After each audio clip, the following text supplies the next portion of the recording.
Hello, everybody, and welcome to our December webinar for ICRN. We're really happy to have you joined with us today. If you could, we'd love to know where you're coming from, if you're with a tribe, if you're a tribal citizen. So if you just want to introduce yourself, yep, like Ali said, please put it in the chat. Um, so to get us going, we have a few announcements for everyone. And we will be putting the links as well in the chat. So the first one we would like to share is the Midwest Cask has a new funding opportunity for those of you who are in the Midwest. So this is a small research projects funding opportunity, which is meant to inspire research collaboration. The projects themselves should advance tribal climate adaptation issues or concerns and must have a member of the Midwest Cast Consortium, um, which includes College of Menominee Nation and Glyphwick. The funding is up to $15,000 and it's on a rolling deadline. So these projects really are meant to foster relationships and to help tribal communities. And so this specific funding as well also pertains to tribes who have been removed from the Midwest. So if you have any questions about that, please let us know. The link will take you to a more detailed description, but we're really excited about this opportunity. This is, I think, the first of its kind for the Climate Adaptation Science Centers. So please share with those who might be interested. We also have a opportunity for youth. If you know of youth or those who work with youth, this would be really great to share. So this is NICALC, the Native Youth.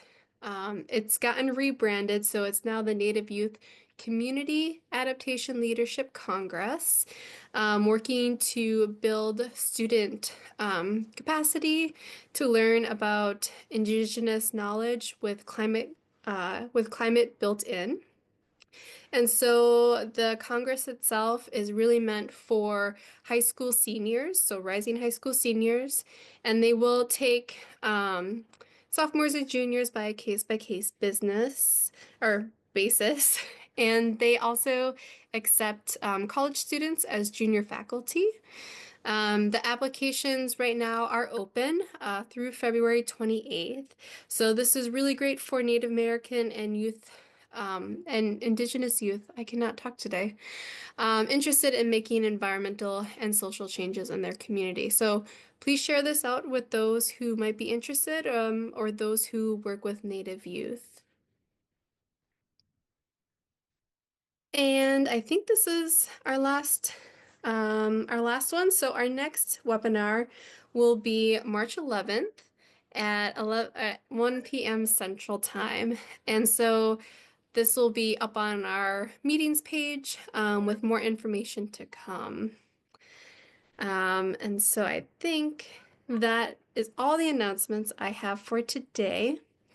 We are really excited to have three speakers with us today to talk about climate adaptation and the Tribal Forest Protection Act. So we have Stephen, Jen, and Keith with us today. And instead of reading their bios, I'm going to have them actually introduce themselves to tell us who they are and what they're working on. So let me stop share. All right. And Stephen, I believe you are up first.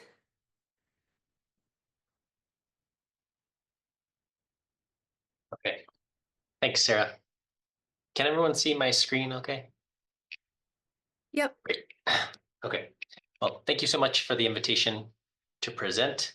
It's good to see some familiar names and faces on the participant list. So this is fun for me. For those of you I haven't met, my name's Stephen Handler.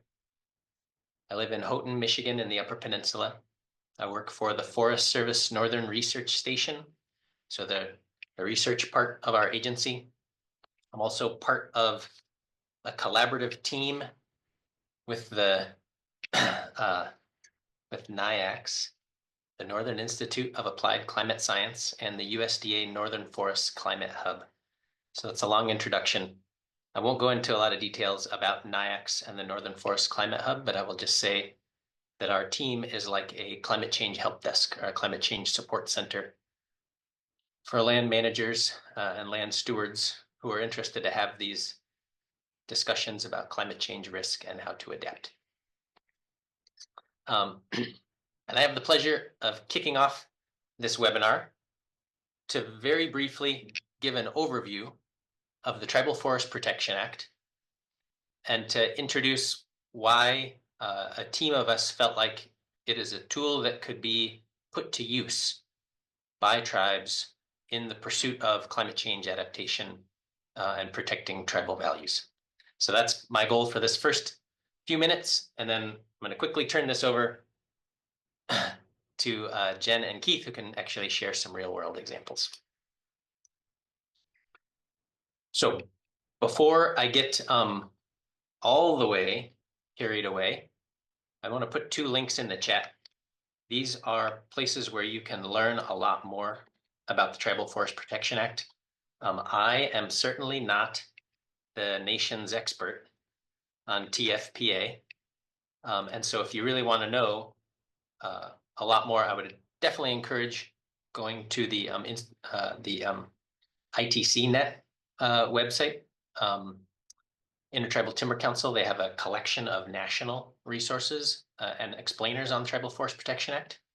And then that Climate Hub links that I put in there first, that's a place where you can get 2 longer webinars to get a longer introduction to TFPA and many more examples of how it has been applied around the country. So great places to start. Some high-level basics. What is the Tribal Forest Protection Act? It is a special authority given by Congress to the Forest Service and BLM, and it allows a federally recognized tribe to directly propose projects to happen on Forest Service or BLM land. Think of it like an express lane for federally recognized tribes to propose work on Forest Service or BLM land. There are some requirements. A tribe has to identify a risk to tribal treaty rights or biological, archaeological, historical, or cultural features. So a very broad definition of what can constitute a risk. And then you have to show,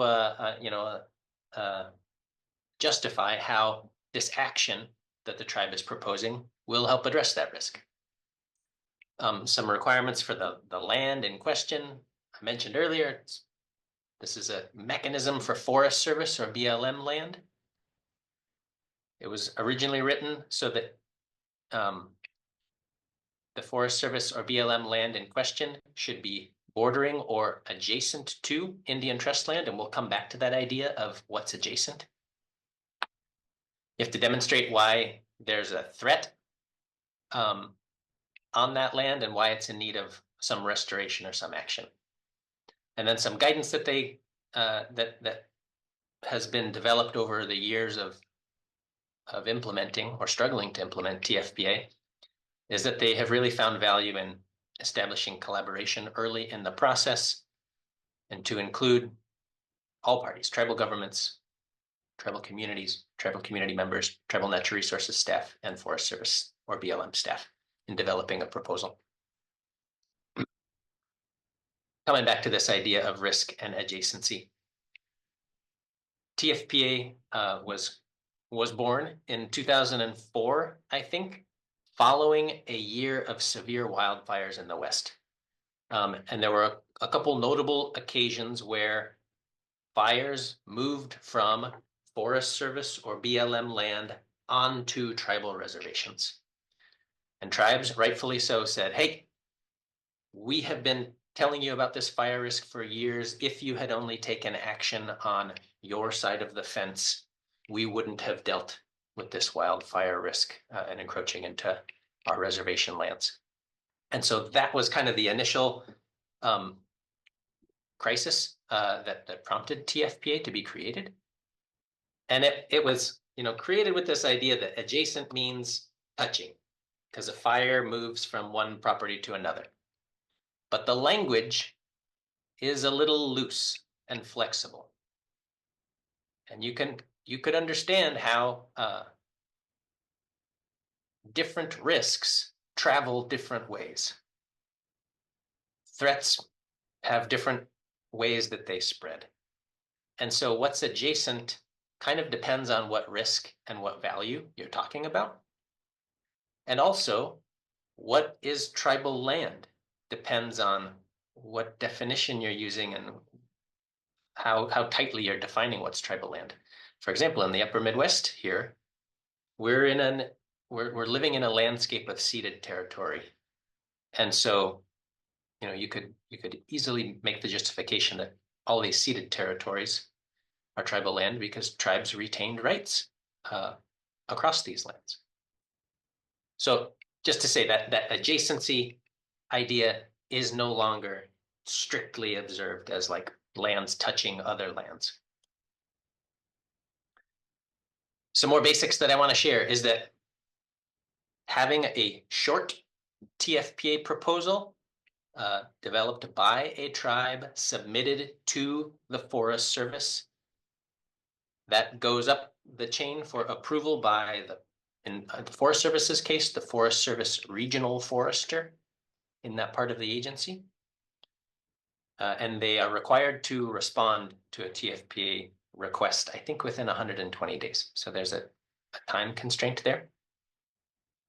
Once a TFPA project is approved, there are many ways to carry a project forward with funding.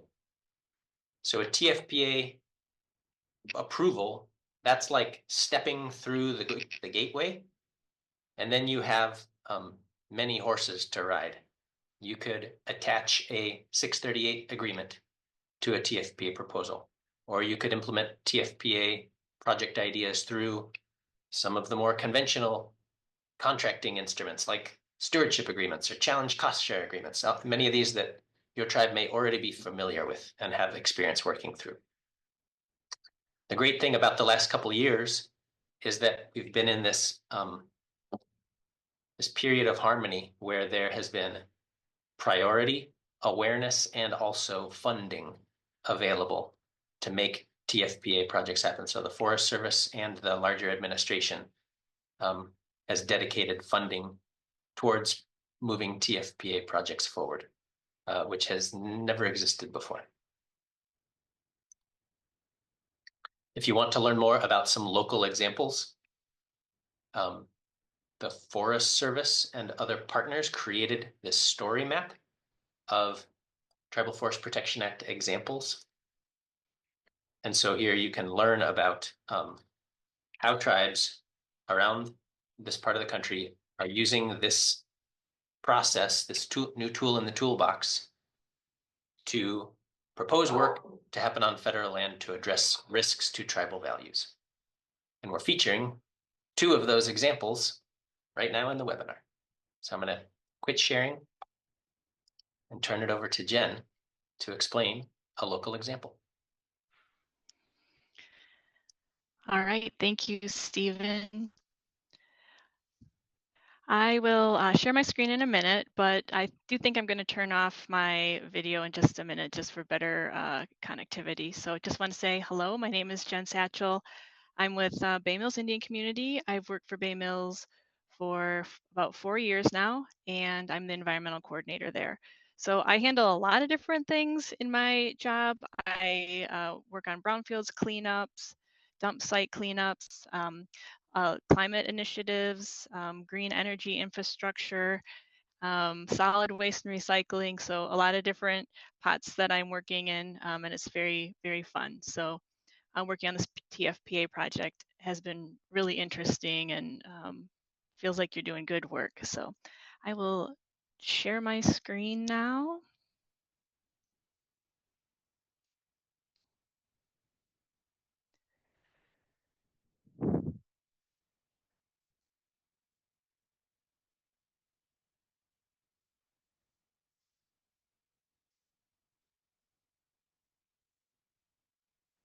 Okay, let's make that look a little better.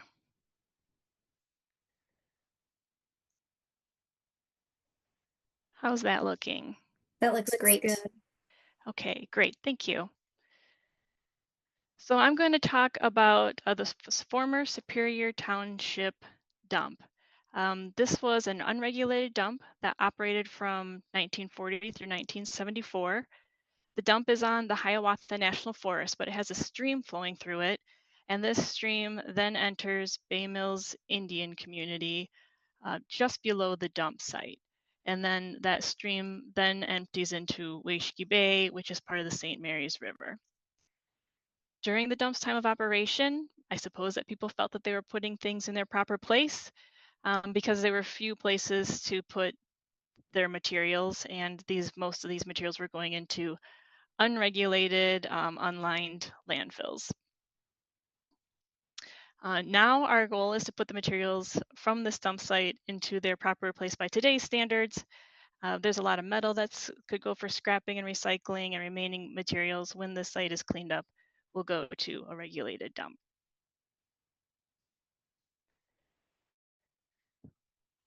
Here's some background photos, some background information and some photos of the site. So that first photo on the left in 1939, this is a year before the dump was being used. Hopefully I get this laser pointer to work, but it was farmland back then, and this side of the reservation is called the Farms. So the dump was begun in the 1940s, and here the dump was quite active, and here's some roads coming back to it, and it's in this area now during the 1950s, and then now in 2020, you can see that a lot of the forest has grown back. The Forest Service has done some cutting in the area, but the dump site is right in here.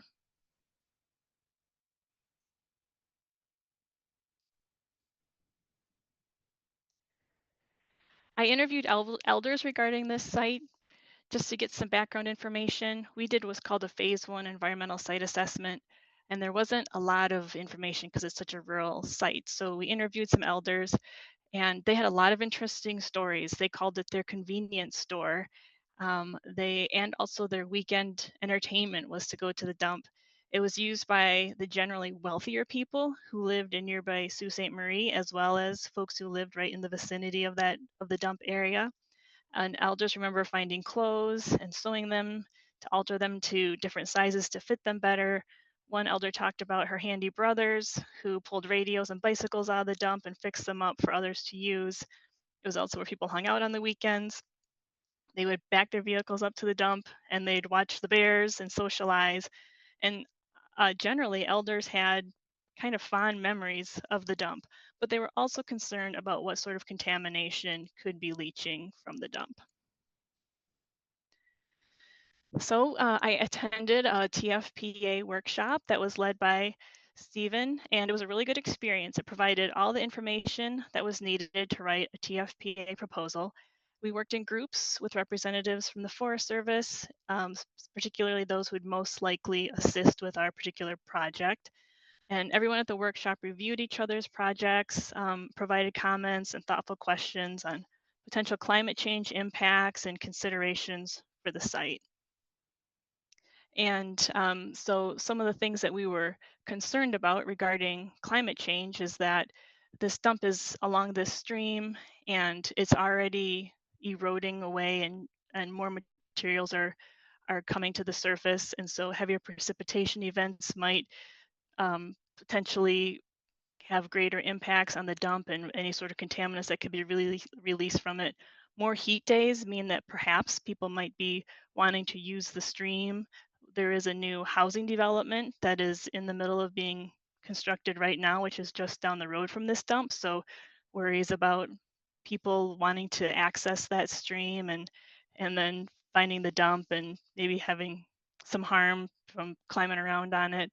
Concerns about non-local beings, and then we looked at different adaptation tactics using the tribal adaptation menu. And then people would put their comments on each one of our projects, just for additional things for us to think about, and that was really helpful. Here's some pictures of the dump. And so the most I can say about this is that the pictures do not do the site justice. Everybody who I've taken to the site who has seen the pictures, they all say, wow, I just did not know it was this bad. So it's a stream bank, and there's all kinds of things just eroded out of the stream bank. So Bay Mills Indian community entered into a partnership agreement with the Forest Service so that we could work together on this dump site. The Forest Service provided $50,000 in Great Lakes Restoration Initiative funding so that we could assess the site because we needed more information. Some studies had been done in 2000, but that was a long time ago, so we didn't know how things had changed regarding the site. And we needed this to have a better understanding of the scope of the cleanup and the restoration, and to know how much funding would be needed to implement cleanup and restoration. The Forest Service did request bipartisan infrastructure law funding for the site, but at that time we had no information or very little information on the site, and just didn't really have enough information to be funded. So, so far we have only received funding for assessing the site, which is what we're doing right now. And Bay Mills Indian community took the lead on implementing the assessment phase of the project. And then we meet with the Forest Service quarterly to provide updates on the project.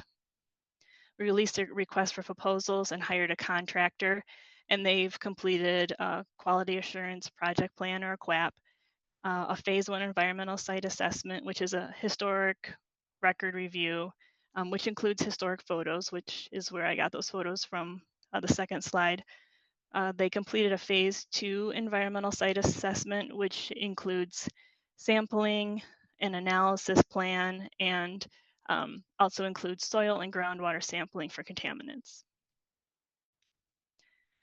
A waste characterization study has also been completed for the site. We didn't know the depth or the extent of the debris associated with the site.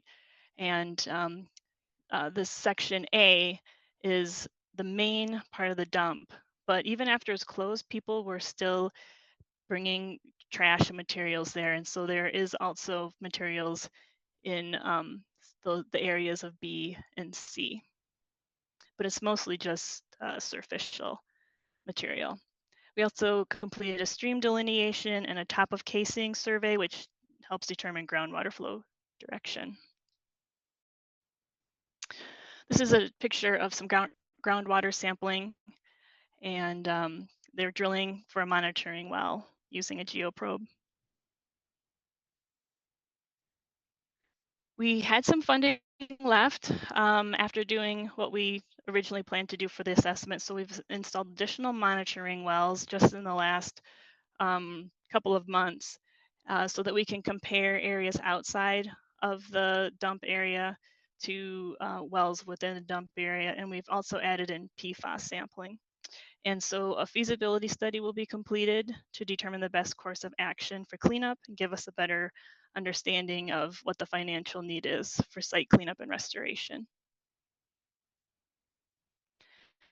So the results so far is that we have perched areas of water within the dump site, which are impacted with from contaminants that's sourcing from the dump site materials.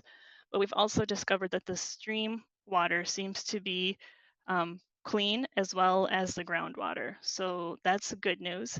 And the Forest Service and Bay Mills are going to continue to look for funding options to clean up the materials in the dump site and restore the site.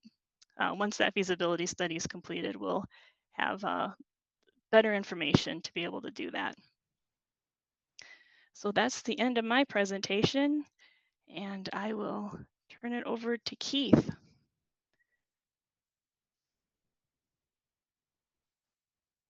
Good afternoon, everybody. I'm going to go over some of the TFPA history that we have here at Leech Lake. We've been doing TFPA, I think, since about 2015. So I'm going to figure out how to share my PowerPoint here. You guys have to bear with me. Is that working? Yes, Yep. that looks great. All right, perfect. So, let's see, how do I go to the next one? Oh, there we go.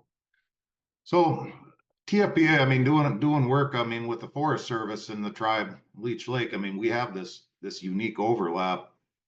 You can see on this picture here that 90% of the Leech Lake Reservation is inside the Chippewa National Forest. And conversely, 60% of the National Forest is inside the Leech Lake Reservation. Throughout time, I mean, as the wood barons came through, this area is regarded in Minnesota as a wood basket. That plays into a lot of the TFPAs we did. We have doubters at the state that don't believe it, but we have a mill in Bemidji, a mill in Grand Rapids, and if you did a 50-mile radius from each one, you could not put the Leech Lake Reservation any better in between that overlap. The mill in Bemidji is a stud mill, taking pretty much any kind of pine, and the one in Grand Rapids is taking aspen. So aspen and pine are the two 800-pound gorillas that we deal with here at Leech Lake. Like I said, we've been doing this about 9 years. It really ramped up in 2016 when there was a letter sent from our chairperson to the chief of the Forest Service saying that the Chippewa National Forest, as part of the United States government, USDA, has a federal trust responsibility to the tribe that they are not meeting. And the chief of the Forest Service sent a letter back to the tribe and the Forest Service and the Chippewa National Forest. And they noted these four items: incorporating desired vegetative conditions, using traditional ecological knowledge, expanding the use of Tribal Forest Protection Act, and developing a shared decision-making model. So our use of the Tribal Forest Protection Act greatly ramped up after this letter came out. We kind of had our way paved for us.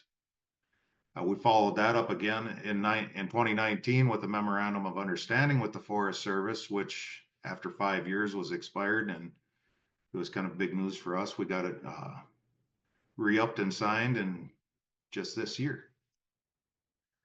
So to start it all out, I mean, when you're dealing with forestry, I mean, you can ask 10 foresters each, what is a healthy forest? You're going to get 10 different answers.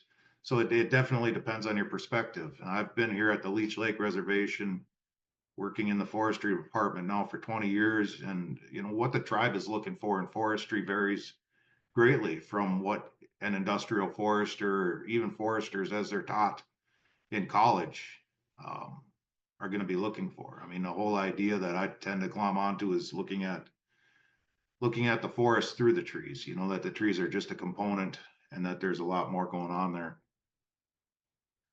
So our TFPA projects now, I did a count yesterday. We have 7 of them now, or 6.5, depending on how you want to look at it. We have a red pine white spruce plantation thinning TFPA that started out small as a pilot. Second one was ramping it up to, that was full forest wide, not just reservation wide, it's full forest wide. The Forest Service recognized that our TFPA proposal is an issue that they have to deal with whether we were here or not. So I mean, they've kind of glommed onto that. Our snowshoe hare habitat expansion, that started out as a pilot, which came out of conversation between me and the Leech Lake Wildlife Director. He was telling me I had it made because I could do TFPA projects, and I said, well, why don't you do one? And he said, well, I can't.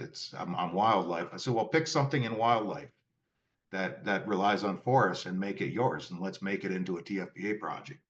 So we'll get into that. We did a pilot there, and just this past year now, that pilot TFPA has been approved by the regional office, like Stephen was talking, and it is also full scale now. Not just the reservation, it is forest wide, you know, which is a big deal for the tribe, you know, because that also encompasses that 40% of the Chippewa National Forest that is not inside the reservation. We have an aspen one. Anybody that's working up here in the Lake States region, I mean, aspen is king. You know, it's easy. Wash, rinse, and repeat. All you got to do is cut, wait, and cut again. And because of that, I mean, it just tends to take over the forest. You get what is largely a monotypic stand of aspen. And I spent years sitting on the Minnesota Forest Resource Council and hearing from even multiple agencies, the state, the feds, everybody's saying that they got an overabundance of aspen stands, but nobody knows what to do about it. So that was resonating with me, and it bothers me. I mean, frankly, it bothers me that people recognize a problem, but then don't have the wherewithal or the desire to move forward and do something about it. So we did an aspen TFPA on that and started to get some wheels spinning on it.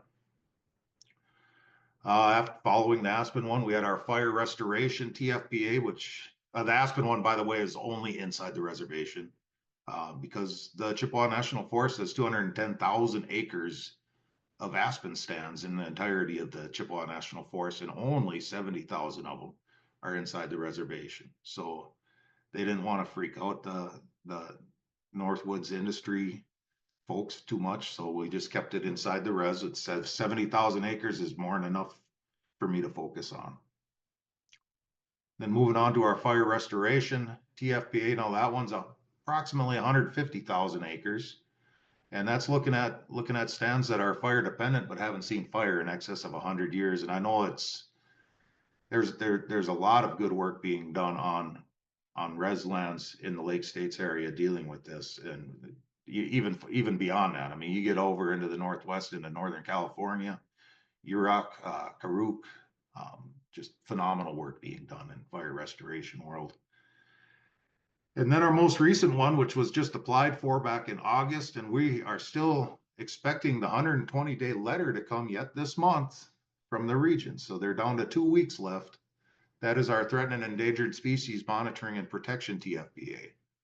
For a long time, I mean, I think a person can appreciate if there's multiple agencies involved on a project, that the most restrictive work or rule book is the one that's going to get adopted. Now, Leech Lake has always had the most restrictive TES list. The way we incorporate medicinal plants, culturally significant plants, we incorporate these. And we've been told for years that, well, it's not on the federal list, it doesn't make the cut. We've been told by the state it's not on the state list, it doesn't make the cut. That's a problem, and so now that's why this TFPA came through. And now we have that becomes number 7. And we've done all of these because we've seen a problem. And TFPA, I mean, I'll tell you, I mean, it helps. It helps open that door and helps you work towards trying to find a solution on other lands. So our first one now is the pine and spruce restoration project that we had. When we looked at stands between 20 and 40 years old across the Chippewa National Forest, the red ones, the red shape files, are pine stands. The white ones are white spruce stands. These are all plantations between 20 and 40 years old that had not been thinned yet. And you can see, I don't know if you can see my cursor, between Cass Lake and Lake Winnipegashish on the Leech Lake Reservation, there was a dense component of these stands right there. That became the Sand Plains Pine Project, which is one of those you'll find on that storybook. And what we wanted to do here is, start recognizing that coming in and thinning at an earlier age, thinning more aggressive, thinning more often, realizing that these pine stands, are they weren't just this cookie cutter plantation that you see. So we're doing there's to be a structural complexity. The tribe is missing a lot of its fruiting shrubs, because all of the growing space in these stands is put into a plantation aesthetic, and it's utilizing all of the growing space just to make sure those trees are growing. And that's for no disregard to any of these other species that are out there. So that was that project. The snowshoe hare, I mean, is it hare habitat? What we have here, we don't do a lot of cedar cutting, and none of the agencies do on the Leech Lake Reservation, mostly because trying to regenerate cedar, it's deer candy, and the deer just go nuts trying to eat it, and then you end up with a failure.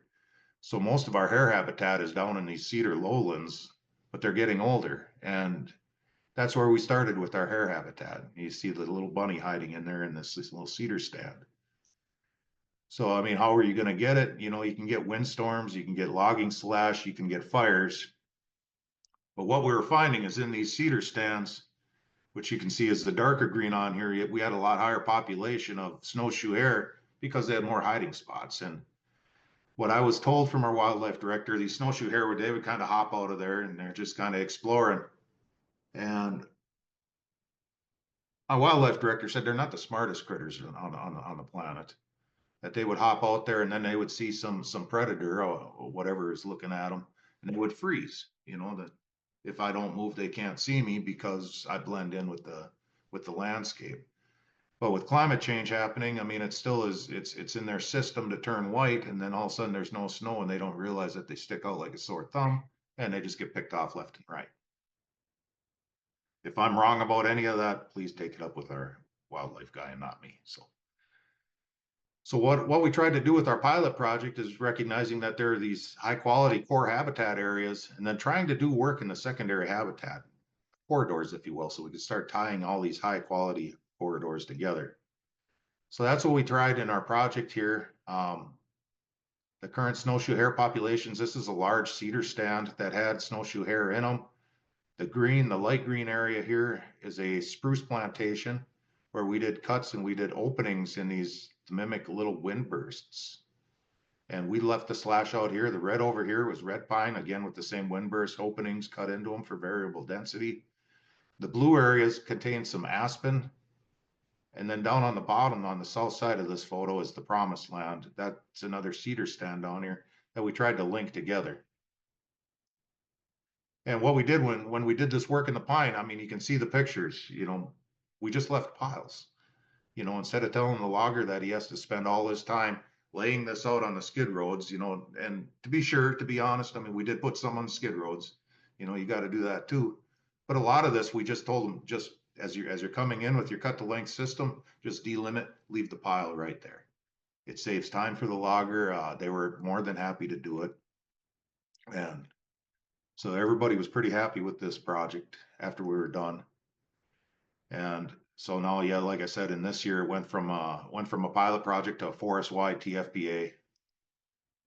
Our aspen TFPA, again, we went over, I mean, that there's just too much aspen on the landscape. And the idea of diversity, I mean, Stephen, I mean, how many times have you talked about, like with climate change, you know, the continued impact of this, you know, and resistance and resilience, you know, that you don't want to rely on just one species in a stand, you know, so you got to get that diversity out there. And our TFPA, we broke it down into two different categories, either fire dependent or mesic hardwoods, just to keep life easy. You know, we don't want to get too down into the details of it and just make everybody confused and, you know, end up with, what was it, paralysis by analysis. And then we broke it up into three different age categories too, where the 0 to 40, if you ever try to get any different stand going on an aspen stand that's 0 to 40 years old, you're fighting an uphill battle. I mean, the aggressive nature of aspen, it's just not worth the pennies. And we said from 41 to 65, that's where you should be doing your planning. You can start doing some work in the later years of that category. And then in the 65 plus, I mean, if it hasn't transitioned already, which we're finding a lot of these have, or have started anyways, you know, that's where you can get your work done. I mean, then it's just not going to be as aggressive. These are the aspen stands that are inside the Leech Lake Reservation. You can see, I mean, it's just overburdening. And this is a problem. You know, I mean, forest management, as the tribe wants to look at it, is more holistic, more encompassing of all these other ideas, and not just, you know, what is going to be the most economically viable species to send to the mill. I'm going to assume that most of you have seen an aspen cut. I've seen ones that make this look incredibly diverse. Some of them just look like an absolute moonscape. That's where we split it up. We entered into a contract. We had most of it, actually. It was a 5-year contract, but they knocked it out of the park this year. So we're going to end up adding some acres to it on top of this 14,000 acres to see how much more of it we can get done. It's our only Good Neighbor Authority project, so I wanted to cut my teeth on one of those to see how I felt about it. And so far, no complaints, but we'll see as we go forward. Our TFPA fire restoration project, that one, like I said, is 150,000 plus acres. It covers a ton of the Leech Lake Reservation. And any of you that have seen these fire dependent areas, you know there's just too much hazel out there. There hasn't been fire to kind of keep this hazel under control. You know, and that, you know, Leech Lake, I mean, our fire guy, he's not here today, but if he was our fire guy, BJ Gochi, he would tell you, I mean, the tribe used to burn for a cacophony of reasons, you know, I mean, they burned for, the reasons are, there's a lot of them. The areas were much more open. I mean, they weren't a plantation aesthetic. To be honest, I mean, there were areas that had thick trees as well, but I mean, open areas like this, which is a picture taken on the Leech Lake Reservation a long time ago, you can see that. I mean, it is variable density. There were open areas where fruiting shrubs were allowed to proliferate. And what we're talking about doing is going into some of these stands. If you think about our pine thinning TFPA, where we're trying to get in 20 to 40 years, and you look at this center part of this table here, you're looking at variable density thinning and enriching regeneration and competition control. That's where we want to be, right here. And we want to start doing our hazel work and everything and start putting some growth on the residual trees, but notably growth on the bark of those trees. Something that's going to be able to take a fire. We want to watch, you know, the duff layer. I mean, how much of the roots are sitting in the duff layer and not the soil anymore because of this 100 years expanse with no pine. I mean, these are ideas, considerations you have to take into account. What we're doing to make these projects happen, I mean, the fire one, I mean, we've invoked the Reserve Treaty Rights Lands grants from the Department of Interior, Bureau of Indian Affairs, RTRL. It's a fuels grant that's made for people to allow tribes to do work on lands that, if you look at a plat book, are not owned by the tribe. In which case you look at our overlap. I mean, we're kind of a poster child for it. We got a lot of lands that where the treaty rights exists there, the trust responsibility exists. So we've been doing a ton of brushing work on these, and at the same time telling the Forest Service to be thinning these earlier, more aggressive, and variable density, you know, so we're getting all this good work done inside of these things. Our first RTRL was in 2018, covered about 4,500 acres with the plan to go in and brush them all at least 2 times, some 3. In FY24, we started a second RTRL grant over on the east side of the reservation. Same kind of thing. I mean, we're looking to do 2,500 acres a year, each stand twice, to do a total of 6,250 acres of hazel brushing over the course of 5 years. So, I mean, so now we're moving into these ideas, you know, I mean, we're getting areas where we're trying to do our understory burns and kind of trying to do what was done historically, but using modern tools and techniques. The picture on the bottom left there, that's a picture of our wildland fire crew members along with some Chippewa National Forest staff. And the picture on the right is one of our wildland firefighters going in and talking to the youth about fire, about what is fire prevention all about, and what is Ishkade, what is good fire. You know, BJ Gochi again will talk often how fire was, everybody was told fire was bad, you know, that you can't have fire, and they would hide from the green truck. I mean, that's always one of my favorites. He said they would hide from the big green truck when I was out looking for people lighting fires back in the day. How we're getting a lot of this to work is, again, Stephen had mentioned the 638 Authority on Forest Service lands as a way to get some funding in for these TFPA projects. It was, there were 10 638 pilot authority projects that were in the 2018 Farm Bill. We did one where we were the only one to have 2 TFPA projects overlapping on the same land. And this is how it looked at the very beginning of our very first TFPA project back in 2016. And this is how it's looking now. And this is all the work we've done in there. Now the last 2 brush removals in here were done with the Reserve Treaty Rights lands. The burn plan just got approved as part of the 638 Authority. And the plan is to move in there in the spring and then run a fire through that. It'll be the first fire this area has seen in excess of 100 years. That's exactly what this slide is saying.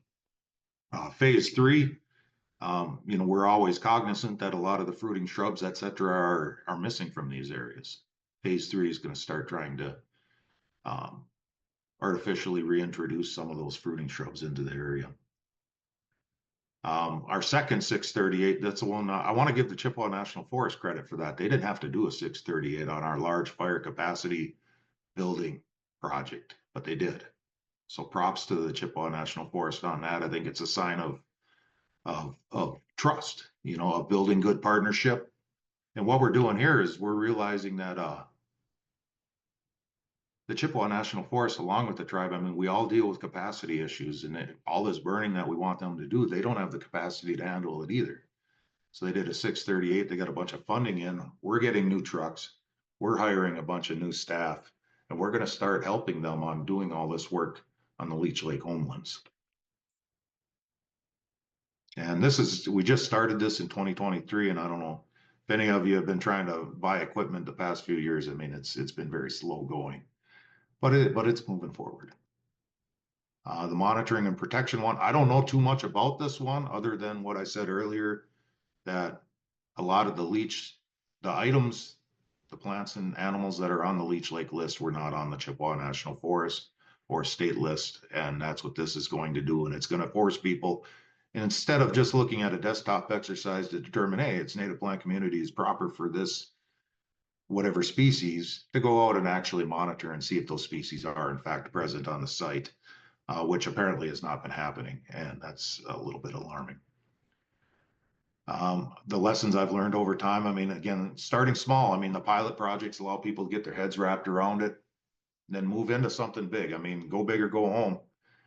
And the 638, the beauty on that, if the 2023 Farm Bill happens to finally come out in 2025, there is going to be a project or a proposal. There is a proposal in there from Intertribal Timber Council to make 638 across the board. It doesn't have to be tied to a TFPA project anymore. That tribes can just invoke 638 on USDA lands. So fingers crossed on that one. I don't know if it's going to happen or not, but we're all hoping. And you just got to be able to champion these projects. I mean, they're not going to get to do themselves by themselves. You just got to push on it. And what we're seeing now, what we're trying to really, really, really impress on people, especially the Chippewa National Forest, if you go in and you thin a pine stand, that doesn't mean that tract of land is done.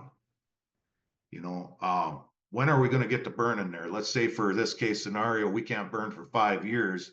We want to go in, we want to do the pine thinning by that TFPA. And then we want to put in some snowshoe hare habitat because there might be a cedar stand that's close. Adjacent to that stand, we've cut some aspen. We're going to get something that's more reminiscent of a native plant community classification going on that fire dependent stand. And then we want to burn the whole thing in 5 years. So we want to take all of these TFPAs and we got to start stacking them on top of each other. Like true forest management, I believe that's how true forest management is supposed to be. It's supposed to be messy. It's supposed to be a bit of a headache, but that's how these good things can get done. Is stacking them on top of each other and recognizing that, that's nature. That's nature. Nature is not, it's not neat. It's a dirty, dirty mess, but and at the end of it, I mean, our former environmental director, Ben Benoit, I mean, he would often remind people as he would give presentations that, you come onto the Leech Lake Reservation, onto the Chippewa National Forest, because this is your job. You come here because it's your job. He says, I wake up in the morning, I'm already here. I live here. I am here. This is us. And, to impress that upon people it can be difficult sometimes, but that's what I got. I hope I didn't go over. How do I unshare? Do I hit that? I don't know. Stop share. There we go. And thank you. Thank you all so much. Wonderful presentations. We have a bit of time now if folks have questions for our panelists, to ask them now. I don't know if I see any in the chat. I have a question I can kick us off with. Sure. And this is for all three of you. to think about with your various experiences and interactions with the Tribal Forest Protection Act, but I think there are probably people on this call who might be learning about this for the first time or learning more information and are interested in exploring if this is a tool that they could use at their own tribe to pursue projects on adjacent Forest Service land. And so reflecting on your experience, I was wondering if maybe you could think of one or two key pieces of advice or perspective that might help other people who would like to implement projects using TFPA.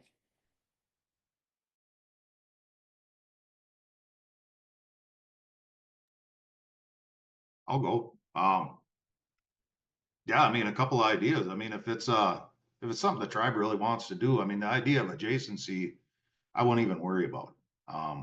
You can argue adjacency. We've argued like the Leech Lake Reservation, Mississippi River goes down to Louisiana, and if we do something that impacts the headwaters of the Mississippi, it could impact on there. I mean, adjacency, you can argue that all day long, but I would say make the project yours though. You know, make sure it's yours. Make sure you got some Western science if you're going to be dealing with BLM or Forest Service. Have some of that Western science in your back pocket on it as well, and don't let them take it away from you. You know, the Forest Service is going to want to take it and say, "Look what we did." You know, we got a TF. Yeah, you're going to work with them on it, but it isn't their project. They don't get to steer how it's done. My very first one, when I sent them a letter, they told me I had it on the wrong letterhead. I was using the wrong style of letter to send that, and they sent me their template. So it's always kind of stuck in my craw a little bit about that.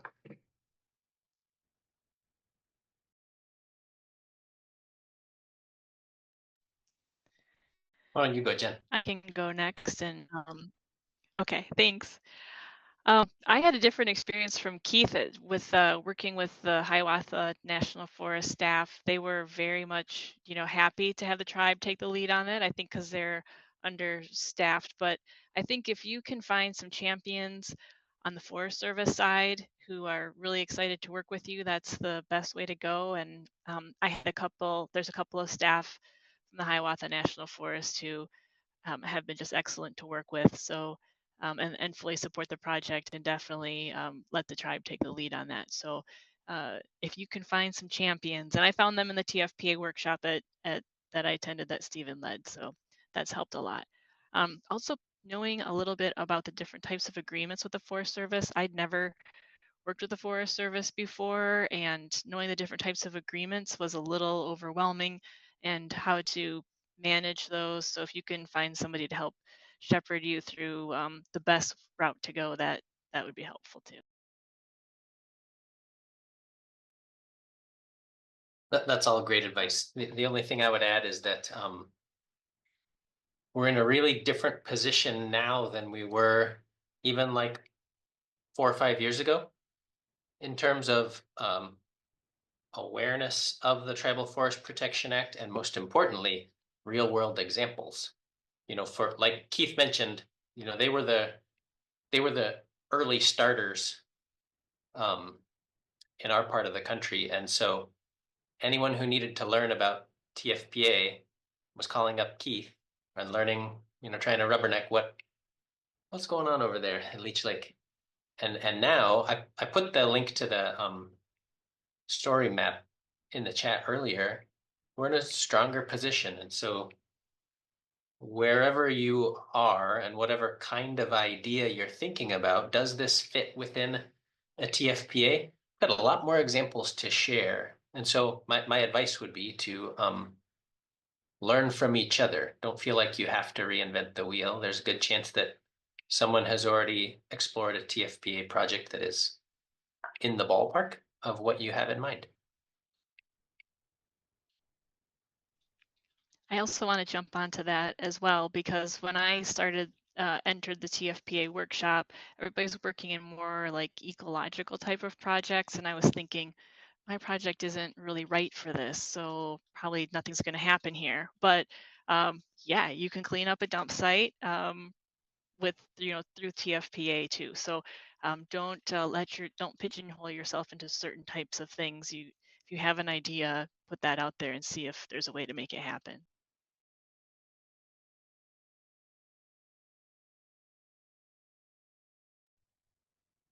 This is all great advice. Thank you all so much for sharing. There is a question in the chat that I don't know if we'll actually be able to answer, but I see someone asking if any of these practices are already in use on the Menominee Reservation in Wisconsin. And I don't know the answer to that question. I don't know if any of you know. I mean, TFPA, again, it's a way for tribes to initiate work on federal land. And so Menominee is doing great work on their own reservation. And they don't need anyone's permission to do that. Now, we did have a TFPA workshop with Bad River, Red Cliff, and Menominee and the Schwamigan-Nicolet National Forest a couple years ago. And so folks from the Menominee tribe were starting to think about, are there any of our priorities and values that are at risk on the Schwamigan-Nicolet? And would we submit any proposals through this pathway to get that work done? And I don't know if they have followed through with any of those, but it was great to see them at that workshop and considering this kind of stuff.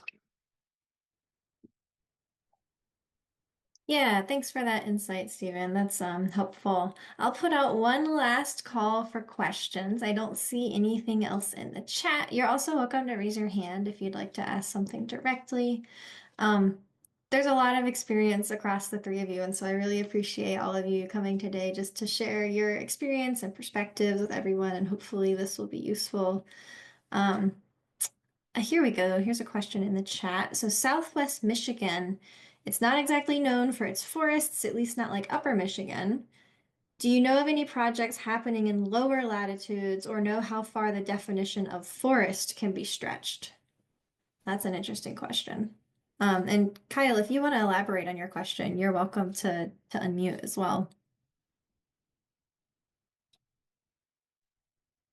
Yeah, I can elaborate a little bit, I guess, or I can try. So we do burn periodically, primarily for prairie restoration. And there are some forested areas down here, but I guess I'm wondering if there's like, is there a specific definition that the Forest Service uses to like draw the line between like forested land versus like sort of transitional kind of land, if that's a question that anyone can answer.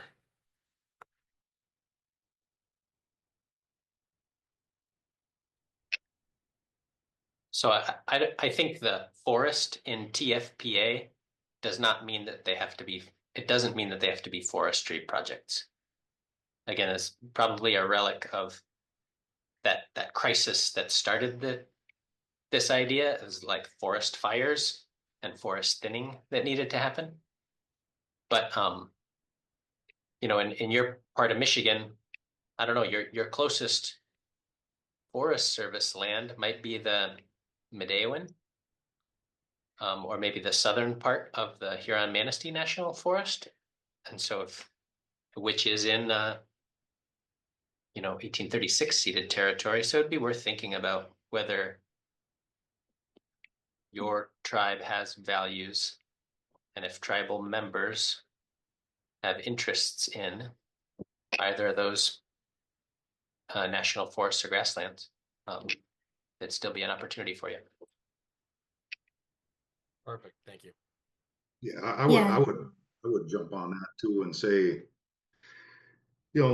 like I've been bringing up to everybody, I mean, the idea of, seeing the forest through the trees, it isn't just forest land, there's so much of it that plays into what it could be. And, if it's burning, if that's your biggest issue, I would definitely get on whomever about that. If, I don't know, the Sault Ste. Marie tribe, Eric Clark, I don't know if you're familiar with him, Kyle. He's been doing some good work over, it's not in lower Michigan, but it's close. I don't know too much. I tend to stay in my lane over here in Minnesota. So. Yeah, these are great insights. And so I'll wrap us up with one last question. If a tribe is interested in hosting or participating in a TFPA workshop that Jen, you referred to earlier, how would they go about it?